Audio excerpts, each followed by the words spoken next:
Bonsoir. Ce soir, je vais vous parler de Schoenberg, Arnold Schoenberg.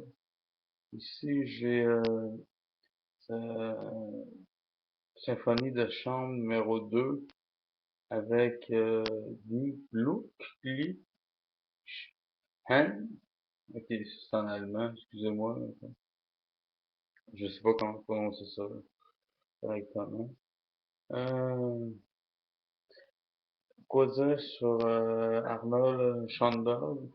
Lui, il est inspiré de Brahms principalement et de Wagner en grande partie et de Liszt, un compositeur hongrois qui a commencé dans les expérimentations atonales.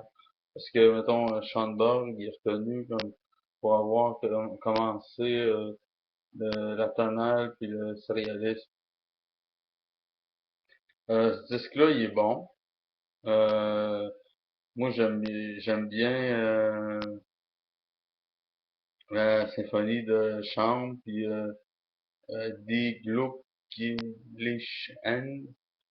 opus 18. Le Wind Quintet, la quintette à vent, mettons, j'ai comme un peu moins aimé ça. Mais reste que c'est mon disque préféré de Schoenberg pour le moment. Je reviens souvent à ce disque-là. Euh, J'aimerais mentionner que une des œuvres majeures de Schoenberg, c'est le Gur Leader. Le Gur Leader, je l'ai pas, mais comme l'introduction au Gur Leader, c'est quelque chose de fabuleux, c'est quelque chose de fantastique, de féerique, de triomphant, de hors de ce monde. Je peux pas vraiment vous dire, mettons, avec des mots, mettons, les mots suffiraient pas pour dire mon impression de cette œuvre-là, mettons, une œuvre majeure, qui est extrêmement mélodique. Puis ça, c'est un leader, mais c'est un bon leader. Ici, j'ai un de ces disques qui est quand même une réputation pour être un de ces disques les plus comme bizarroïdes, mettons, comme on plonge dans la tonalité ici. Euh, c'est le Pierrot lunaire. Ici, c'est marqué Fort Orchestral Song, puis Chamber Symphonie numéro 1. La symphonie de chambre numéro 1, me semble qu'elle est bonne. Les symphonies de chambre sont bonnes en général. J'aime moins ce disque-là que la symphonie de chambre numéro 2. Mais reste que c'est un ovni, mettons, comme ce disque-là, mettons, dans les compositeurs de classiques, mettons, c'est tellement, comment je pourrais dire, donc, bizarroïde pour l'époque, mettons, je veux dire, les thèmes qui sont employés ici, mettons, comme sont des fois humoristiques, puis euh, particuliers à l'univers de Schoenberg.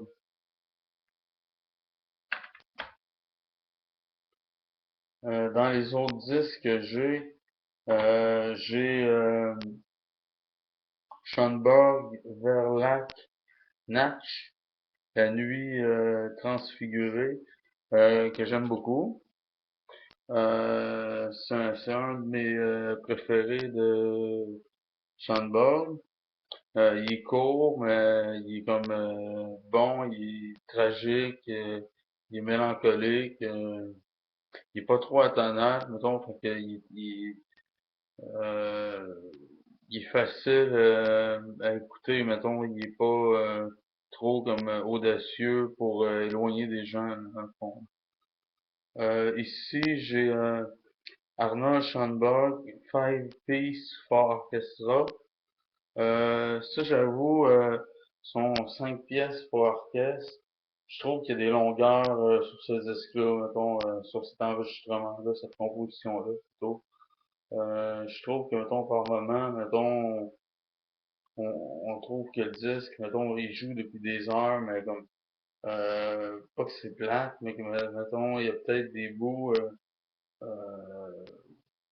moins forts que d'autres, mettons, je dirais plus pour les symphonies de chambre, qui sont meilleures. Puis c'est tout ce que j'avais à dire sur Schoenberg. Puis ça, c'était comme le volet euh, classique au menu numéro 5 spécial Schoenberg.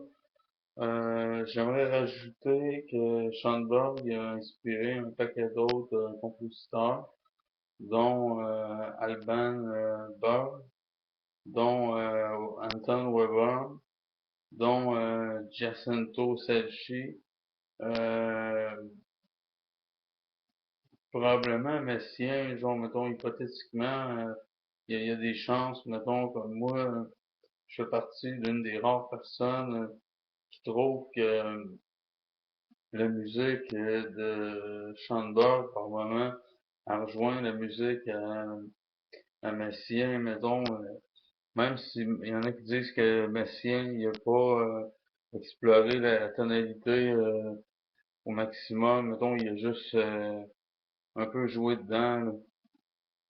Mais c'est tout ce que j'avais à dire sur ce post. J'espère que vous avez apprécié.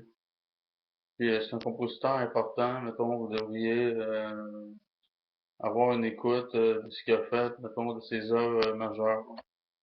Merci.